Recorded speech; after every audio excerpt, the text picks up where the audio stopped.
भाजपा के मुख्य प्रवक्ता रणधीर शर्मा ने आरोप लगाया है कि वर्तमान कांग्रेस सरकार शराब माफिया के दबाव में काम कर रही है। जो नियम वर्तमान सरकार ने बनाए हैं यह पूर्ण रूप से शराब माफिया को लाभ देने के लिए है। इसकी भाजपा कड़ी निंदा करती है। उन्होंने कहा कि सरकार सभी ठेकों की जांच करे और जो हिमाचल प्रदेश में शराब को लेकर पॉलिसी बनी है उसको सख्ती से लागू करे। हिमाचल प्रदेश भारतीय जनता पार्टी का आरोप है कि वर्तमान कांग्रेस सरकार शराब माफिया के दबाव में काम कर रही। मार्च महीने के बाद हिमाचल प्रदेश में अनेक नई जगह शराब के ठेके खुल रहे हैं। कई जगह पंचायतों के एनओसी लिए बिना भी शराब के ठेके खुले हैं, जिसका वहां की जनता विशेषकर महिला मंडल जबरदस्त विरोध कर रहे हैं। परंतु जब प्रशासन से बात होती है तो वो कहते हैं कि ये ठेके नहीं, सब ठेके हैं और इनके लिए पंचायतों की एनओसी की आवश्यकता नहीं। इस तरह ये जो नियम वर्तमान सरकार ने बनाया है शराब माफिया को लाभ देने के लिए, इसकी भारतीय जनता पार्टी कड़ी निंदा करती है। और इस नियम की आड़ में शराब के ठेकेदारों ने जगह जगह ठेके और साथ में अहाते खोलने शुरू किए हैं, जिसके कारण हिमाचल प्रदेश का जो स्वरूप है, हिमाचल प्रदेश की जो भावना है वही बिगड़ रही है। भारतीय जनता पार्टी का मानना है कि वर्तमान कांग्रेस सरकार वैसे तो नशे के खिलाफ अभियान चला रही है, जिसका भारतीय जनता पार्टी समर्थन करती है, परंतु दूसरी तरफ इस तरह शराब माफिया के दबाव में काम करके ये भी लग रहा है कि कहीं नशे के खिलाफ अभियान उनका जो है वो नौटंकी ही तो नहीं है, कहीं वो अभियान नौटंकी बनकर ना रह जाए। इसलिए भारतीय जनता पार्टी की मांग है कि वर्तमान कांग्रेस सरकार मुख्यमंत्री सुखविंदर सिंह सुक्खू शराब माफिया पर नकेल कसे और इस तरह जो जगह जगह ठेके खुल रहे हैं, हम देख रहे हैं नेशनल हाईवेज पर ठेके खुले। आप हैरान होंगे, कीरतपुर मनाली 4 लेन अभी उद्घाटन नहीं हुआ, अभी उस 4 लेन पर चाय की दुकानें नहीं है, परंतु शराब के ठेके खुल गए, जगह जगह खुल गए हैं। इस तरह से क्या वो नियमों के तहत खुले हैं, क्या वो परमिशन लेकर खुले हैं? हमारी मांग है कि सरकार इसकी जांच करे और इसके लिए जो कोई पॉलिसी है उस पॉलिसी का तहत ही जो है ये ठेके खुलने चाहिए और उस पॉलिसी की स्ट्रिक्टली इम्प्लीमेंटेशन होनी चाहिए। एप्लीकेशन दिए हुए 4 साल हो गए हैं, लेकिन आज दिन तक डंगा नहीं लगा है। पंडोह के साथ लगते सहयोग में राजकुमार के घर पर खतरे के बादल मंडराने लगे हैं। 4 साल पहले अधिकारियों ने मौका करके डंगा लगाने की बात कही थी, लेकिन उसके बाद मुड़कर अधिकारी यहां नहीं पहुंचे। लगभग 4 वर्ष पहले जब पंडोह के साथ लगते सहयोग में 4 लेन निर्माण के लिए कटिंग की गई थी, उस वक्त राजकुमार के घर पर खतरा मंडरा गया था। राजकुमार ने संदर्भ में 20 सितंबर 2019 को NHAI के अधिकारियों और जिला प्रशासन को सूचित भी किया था। अधिकारियों ने संयुक्त रूप से मौके पर आकर स्थिति का जायजा भी लिया था और घर की सुरक्षा के लिए डंगा लगाने की हामी भरी थी, लेकिन आज 4 वर्ष होने को है और डंगे का कहीं नामो निशान नहीं है। राजकुमार ने बताया कि जैसे जैसे समय बीतता गया वैसे वैसे खतरा और बढ़ता गया। अधिकारियों ने कहा था कि इस इलाके में निर्माणाधीन कंपनी का बैचिंग प्लांट लगेगा, जिसके बाद डंगा लगा दिया जाएगा। आज बैचिंग प्लांट तो लगे वर्षों बीत गए, लेकिन डंगा नहीं लगाया गया। 20/9/2019 को मैंने NHAI के वरिष्ठ अधिकारी GS सांगा जी को लिखित में अवगत करवाया था कि मेरे घर को खतरा गिरने का खतरा है और तत्कालीन SDM मैडम भी मौके पे आई हुई थी।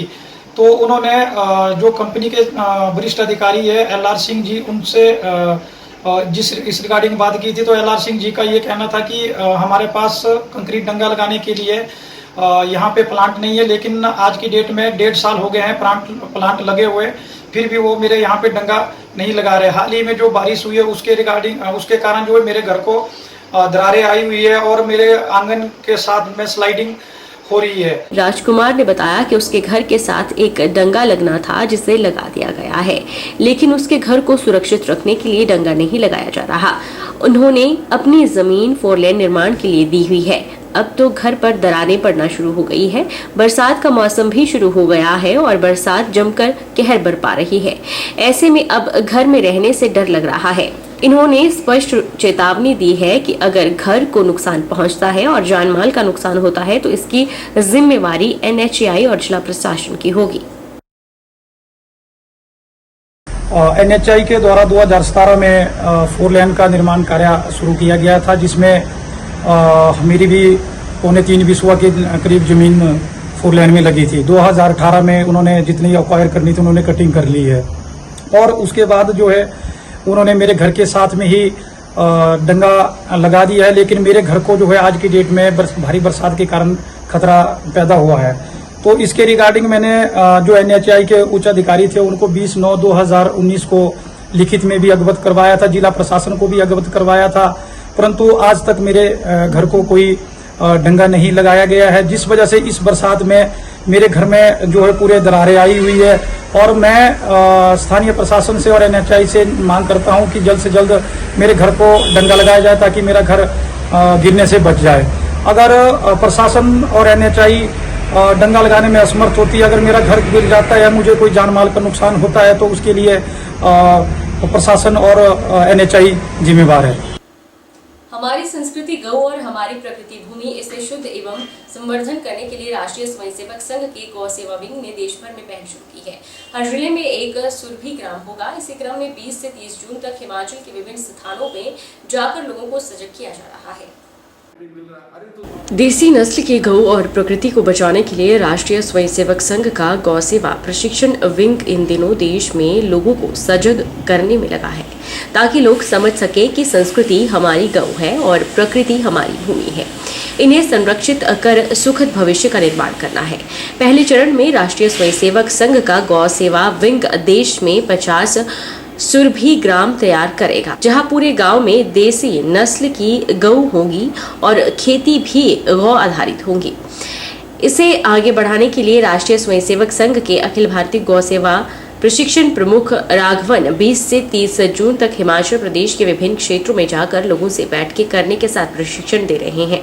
इसी कड़ी में रामपुर के बालना M.Ed महाविद्यालय परिसर में एक बैठक और प्रशिक्षण शिविर लगाया गया, जिसमें राघवन ने पहाड़ी और देसी गौ पालन के क्या लाभ हैं विस्तार से बताया। उन्होंने बताया कि सुखद भविष्य के लिए जैविक खेती और देसी गौ एक सशक्त विकल्प है। ये नस्ल सुधार के मामले में हम पूरे प्रदेश में ऐसा करना चाहते हैं। पहले हम 50 गांव में इस काम को शुरू कर रहे हैं। तो इस प्रशिक्षण में इनका माननीय राघवन जी का बहुत मार्गदर्शन मिल रहा है और लोगों का अच्छा सहयोग मिल रहा है। इसमें गौपालक और गौ कृषक, ये जो गौ आधारित कृषक है वो सारा आने वाला है, जिससे हमारा पर्यावरण एवं सभी बच्चों से लेकर बड़ों तक का सबका स्वास्थ्य जो है ठीक होने वाला है। अन्न, जल, वायु सब शुद्ध होगी, पवित्र होगी, जिससे राष्ट्र के लिए हम पवित्रता का पूरा वातावरण खेती और स्वास्थ्य के विषय और संस्कृति और प्रकृति को बहुत आगे ले जाने के लिए, अच्छा ले जाने के लिए, अर्थात अपना जो DNA है, जो भारतीय हमारा DNA गाय से है, उसको पुनः उसके ऊपर काम करने के लिए हम आगे बढ़ रहे हैं। हमीरपुर जिला के मुख्यालय के साथ लगते सराहकड़ और भरनाग पंचायत के 10 गांव में पीलिया फैल गया है। यहाँ करीब 4 दर्जन लोग पीलिया की चपेट में आ गए हैं, जिसमें से कुछ लोगों को इलाज के लिए अस्पताल में भर्ती करवाया गया है। हमीरपुर जिला मुख्यालय के साथ लगती 2 पंचायतों में पीलिया के मामले सामने आए हैं, जिनमें सराहकड़ और भरनांग शामिल हैं। इन सभी 10 गांवों के लिए BMO कार्यालय टोनी देवी की ओर से टीमों को रवाना कर दिया गया है। प्रारंभिक जांच में ऐसा लग रहा है कि यह सभी गांवों में पीलिया फैलने का बड़ा कारण दूषित जल है। इन दिनों बारिशों का मौसम भी लगातार चल रहा है और कहीं से पानी की गंदी सप्लाई आ जाने की वजह से पानी को पीने से लोग पीलिया का शिकार हुए हैं। स्वास्थ्य विभाग द्वारा अब तक 45 केस ट्रेस आउट किए गए हैं, जिनमें 7 लोग अस्पताल पहुंचे हैं। जिनमें से 6 लोग इलाज के बाद घर वापस भेज दिए गए। एक साथ दर्जनों लोगों के पीलिया का शिकार होने के मामले काफी सालों बाद हमीरपुर जिला में सामने आए हैं। उधर CMO Hamirpur doctor R K. Agnihotri ने लोगों से अपील की है कि वह पानी को सिर्फ उबाल कर ही पिए। अगर किसी को भी कहीं कोई परेशानी आ रही है तो तुरंत अस्पताल से इसे लेकर संपर्क करें। किसी भी तरह के घरेलू उपचार या झाड़ फूंक के चक्कर में न फंसे। लगभग जो तो कल तक हमारे जो बीएमओ ऑफिस से रिपोर्ट आई थी उसमें 10 गांव बताए थे इन्होंने। लोहारी, कटियारा, करियाली, सरक्कड़, भरेटा, भरनांग, कोट, करारा, लंबेरा और धुगोटा। तो ये 10 गांव जो थे उसमें इफेक्ट हुए हैं और हमारी टीम जो वो कल 3 टीमें बनाई थी, आज हमने और बढ़ा दी हैं, जो कि गांव में जाके एक्टिव सर्वे केस फाइंडिंग करेंगी और जो पुराने पेशेंट हैं उनको देखेंगे। पिछले कल तक 44 केसेस हमें बीएम ऑफिस ने बताया कि 45 केसेस हुए और उसमें से 10 लोग ठीक हो चुके हैं। और इसी तरह जो 7 लोग एडमिट थे उनमें से 6 लोगों को जो वापस ठीक होकर भेज दिया था, एक ही था। आज छुट्टी है लेकिन हमारी टीम जो है पूरी बीएमओ के साथ वहाँ गई है, जिसमें कि हेल्थ एजुकेटर हैं और हेल्थ वर्कर हैं, सीएचओ हैं और बीएमओ खुद भी जा रहे हैं वहाँ पे। इसमें लोगों की एक तो हम लाइन लिस्ट कर रहे हैं और ये जो सीरियस होगा उसको हॉस्पिटल भेजेंगे। दूसरा, पानी के बारे में उनको बता रहे कि पानी किस तरह उबालना है या उसको क्लोरीन से साफ़ करना है। और घर में क्योंकि पानी से ही ऐसे लगता है कई बार इस तरह की प्रॉब्लम्स आती हैं, चाहे वो डायरिया की हो या पीलिया की हो।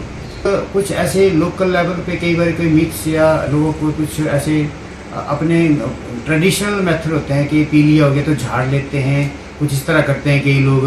तो जो मिक्स या इस तरह की चीज़ें होती हैं, झाड़ फूंक जो करते हैं कई बार, उससे इसमें कुछ नहीं होगा। आप जो हमारी टीम बता रही है हेल्थ टीम, वैसे ही करें। और कोई भी आपको अगर प्रॉब्लम आती है तो आप सीएमओ ऑफिस, बीएमओ ऑफिस वहाँ बताएं। आज भी हमारा बीएमओ ऑफिस और सीएमओ ऑफिस खुला है इसीलिए, ताकि हम किसी भी तरह की कोई अगर प्रॉब्लम आती है तो उसका निवारण एकदम से कर सकें। अब तो चला है छोटे से ब्रेक का। ब्रेक के बाद फौरन लौटेंगे। आप बने रहिए हमारे साथ।